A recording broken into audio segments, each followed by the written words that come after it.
AI is going to allow us to pursue this awesome quest for super knowledge, and we're going to be able to see unseen realities. But there's a trade-off, they say. And the trade-off is that in order to unlock AI's full potential, we have to essentially sell off our ability to perceive reality. And we have to use AI as we're using, as not just as we're using it now, but deepen that involvement to the point where we're essentially dependent on AI to make decisions for us. And we become cognitively diminished by AI, meaning that, we aren't using our brains like we did before to make decisions and reason and perceive reality. And so AI, the machine, is doing all of that for us. That's sort of what they envision. And that's very dystopian. Ever pondered if artificial intelligence is the beacon of knowledge or an encroaching threat to our cognitive independence? As we journey through this narrative, a debate stirs between the promises and the perils of AI. On one hand, artificial intelligence offers an unprecedented quest for superior knowledge. It provides a lens to perceive realities that remain unseen to the human eye. Picture a world where machines can predict weather patterns with razor-sharp accuracy, or a medical diagnosis delivered with such precision that it outperforms even the most experienced physicians. This is the promise of AI, a world where the limitations of human cognition are surpassed by the boundless capabilities of machine intelligence. Yet as we delve deeper into the realm of AI, it demands a hefty price: our cognitive independence. The deeper integration of AI in our lives could lead to a diminished ability to make decisions, reason, and perceive reality on our own. This prospect, some might suggest, borders on dystopian. Our reliance on AI could stifle our cognitive functions, making machines the primary decision maker. Navigating through this AI-driven landscape, the challenge lies in striking the right balance. Technological advancements need to coexist with the preservation of our innate human capabilities. This conversation around AI isn't just about technological evolution, but also about maintaining the essence of what makes us human. So we stand at a crossroads. One path leads to a future where AI propels our understanding of the world, enhancing our lives in ways we can't even imagine. The other, a path where we risk losing our cognitive abilities, our decision-making prowess, and ultimately, our human essence. This is the debate, the promise, and the peril of AI. In this ever-changing crypto and tech world, it's crucial to stay informed, to question, to engage, and to understand. If today's video has sparked your curiosity, has made you ponder, then don't forget to hit the like button, subscribe for more insightful content, and ring that notification bell to stay updated. Because the future of AI is not just about machines, it's about us, humans. But then you read on and they start essentially talking about this two-tier society model. So basically they're like, well, this AI quote unquote revolution will be very empowering for some people. The policymakers, the heads of multinational corporations, the people who design AI and code it and task it and regulate it. They'll find this very empowering. But then the people who, consume AI from, the consumer level, or just sort of, not part of that other tier, everyone else really, will be bewildered by its opaque decision-making and, will be disempowered or find it disconcerting and won't really have any control over their lives anymore. And then over time will cease to be able to realize what's happening to them. And that's literally what the book is about. It's very nuts, and talks about, AI is basically going to draw people, mainly this disempowered class, into a new version of reality that is essentially being designed by the empowered class, right? The technocrats, I guess you could call them. It's very like Matrix-esque, and very creepy. And a lot of it also has to do with what they say is going to be AI control over the information space. And of course, that's going to really come into its own once both AI and the internet are heavily regulated by a centralized authority, which is what the UN is gearing up to do next year. What do you know? What are they gearing up to, like, set the set the rules for, all right, here's how you interact with it? Because yes, for AI for everyone globally, a new UN agency, and it's backed by all the big AI companies like Sam Altman's OpenAI, among others. It's completely disgusting. One centralized authority to control all AI. And, the goal is to have this AI not just censor information like it's doing now on social media, for example. They want it to basically write all of the information. So basically people will be, on the new internet, they'll be consuming information, but it'll all be written by AI, essentially. That's like essentially what they want to do as they map it out.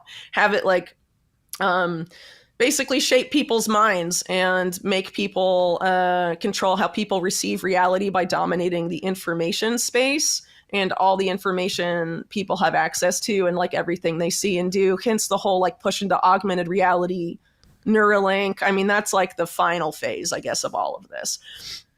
But, it's to basically deepen our dependence on this stuff and have the algorithm continue to choose for us to a point where we don't even know how to choose for ourselves anymore. Anytime the private, super powerful corporate world goes like, regulate me harder, daddy, in front of Congress, there is fuckery afoot for sure. I mean, basically what you have to keep in mind here, and a lot of people forget this too, Silicon Valley, pretty much all of those main companies were made by like intelligence services or the military or with funding from one or two, or if they weren't initially, are now contractors and all intertwined with the national security state. So, okay.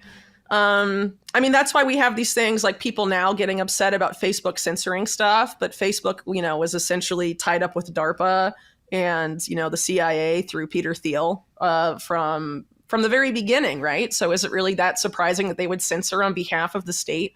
No, they're an independent private company. No, that's like a total, that's a lie. Like the whole thing about Silicon Valley being all these like humble entrepreneurs tinkering around in their garage and look at what we've made with the American entrepreneurial spirit. I mean, that's such bullshit. Like if you look into any of these big companies, you always had, these powerful entities of the state there. And so they're extensions of state power. Even if you want to think that they weren't necessarily at the origins, you can't deny that now. I mean, they fused, essentially. In the heart of Silicon Valley, a tale unfolds, a tale of two societies. One, an empowered elite, a blend of policymakers, leaders of multinational corporations, and AI developers. The other, an average consumer, bewildered and disarmed by the opaque decision-making of AI. This is the dawn of a two-tier society, a product of the AI revolution. Consider this scenario. The year is 2030. A cutting-edge AI designed by a leading tech firm is now the primary decision-maker for a global corporation. The AI's algorithms, a complex web of codes and calculations, dictate everything, from hiring employees to strategic planning. A select few understand its inner workings, while the rest of the workforce, the consumers and the public, are left in the dark. This stark division, this two-tier society, is not a mere figment of science fiction. It underscores the potential for increased social inequality and raises significant ethical concerns about the control and access to AI technologies.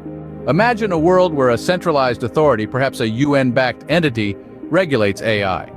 Major AI companies support this idea, presenting a future where AI could potentially dictate the flow and authenticity of information. This centralized control over AI and the information space could profoundly affect our perception of reality. It could steer us towards a reality crafted by the technocratic elite. This tale of two societies, this potential reality, is not without its complications. The trajectory of AI governance brings with it implications on freedom, privacy, and democracy. It raises questions about who holds the reins of power in a world increasingly run by artificial intelligence.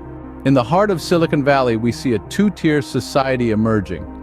On one hand, we have the policymakers, the heads of multinational corporations, and AI designers, empowered by their understanding and control of AI. On the other, we have the average consumer, bewildered and disempowered by AI's opaque decision-making. The potential for increased social inequality is evident. It's not just about wealth and resources anymore. It's about knowledge and access, about understanding and control. The ethical concerns about the control and access to AI technologies are real and pressing. The idea of a centralized authority, backed by major AI companies, presents a future where AI could potentially dictate the flow and authenticity of information.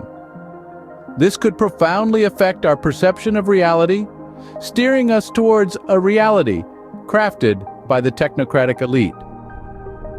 The trajectory of AI governance raises significant questions about freedom, privacy, and democracy. As we stand at the cusp of this new era, it becomes imperative to question, to challenge, to ensure that the future is not just for the few, but for all. This is the tale of a two-tier society, a tale of our potential future. It's a tale we need to pay attention to, a tale we need to learn from, because the future of AI is not just about technology, it's about us, our society, our values, and how we choose to navigate this brave new world. Really, I think what's going on now in terms of the battles of AI, well, I mean, sure, there's this open source component, but there also is this competition over like which elite faction, essentially, there's this blob in the US and there's also like a BRICS blob, I guess, like in China, for example, of their tech companies, who's going to get their AI adopted by emerging markets in the global south. And that's where a lot of the focus is to do all this stuff, in Latin America, Africa, Southeast Asia.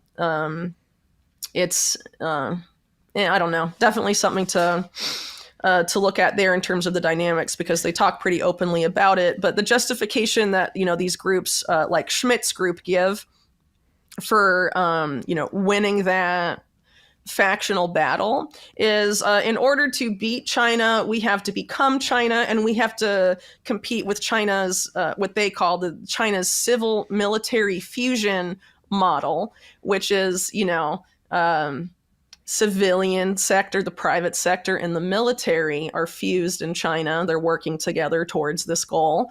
So the U.S. has to develop a model equivalent to that, which is that is fascism. That is straight up fascism, guys. And that is what Eric Schmidt, who is basically one of the people puppeteering the Biden administration, because obviously Joe Biden is not in charge of shit, is that's what he wants to do. The AI czar is actually Eric Schmidt. They just won't tell you because he's funding all their experts and like developing all the policies with like his people. It's like, he's like single-handedly funding most of the Federation of American Scientists and stuff. I mean, it's just unreal. But then at the same time, you have the Schmidt crowd and then you have the Peter Thiel crowd, right? And the Peter Thiel crowd is very involved in the development of this AI weapon and AI surveillance technology. They've been testing a lot of it out in Ukraine and are going to be testing it out in the Middle East now for sure. What if artificial intelligence becomes the ultimate determinant of global power dynamics? Imagine a world where nations vie not for nuclear arms or natural resources, but for supremacy in AI technology. As we venture further into the 21st century, this scenario isn't just plausible, it's happening. This unfolding drama is not a simple race between nations. Instead, it's a complex web of elite factions, each with their own motives and strategies. From Silicon Valley's tech giants to Beijing's state-backed enterprises, from Europe's digital pioneers to emerging markets in Africa and Asia, the quest for AI dominance spans the globe. In this high-stakes competition, strategic importance supersedes all. For emerging markets, AI adoption is not just about technological advancement, it's a matter of survival. The potential to leapfrog traditional development stages and establish a firm footing in the global economy makes AI an irresistible prospect. Underneath the surface, however, lurks an unsettling reality. The promise of AI is often used as a guise for a different agenda, the modeling of societies after authoritarian principles. The civil-military fusion model, already prevalent in China and gaining traction in the US, is a case in point. By merging civilian and military interests in AI development and deployment, a dangerous convergence is taking place. This convergence raises profound concerns about the erosion of democratic principles and the onset of a technocratic form of governance. The line between state and corporate power blurs, leaving us with a question. Are we unknowingly ushering in a world where technocrats rule and machines dictate our lives? As we delve deeper into this complex narrative, it becomes clear that the battle for AI supremacy isn't just about technological innovation. It encompasses fundamental questions about the kind of society we want to build. Choices made today regarding AI governance, ethical standards, and global cooperation will shape the future of humanity in the decades to come. It's a race against time, and the stakes couldn't be higher. In summary, the global competition for AI dominance isn't just a technological race, it's a geopolitical struggle, a societal challenge, and an ethical dilemma all rolled into one. The importance of sound AI governance and rigorous ethical standards cannot be overstated. The future of our world depends on it. Remember, the battle for AI supremacy isn't confined to labs and boardrooms. It's happening right here, right now, and it involves us all. So stay informed, stay curious, and most importantly, stay engaged, because the future of AI is the future of humanity.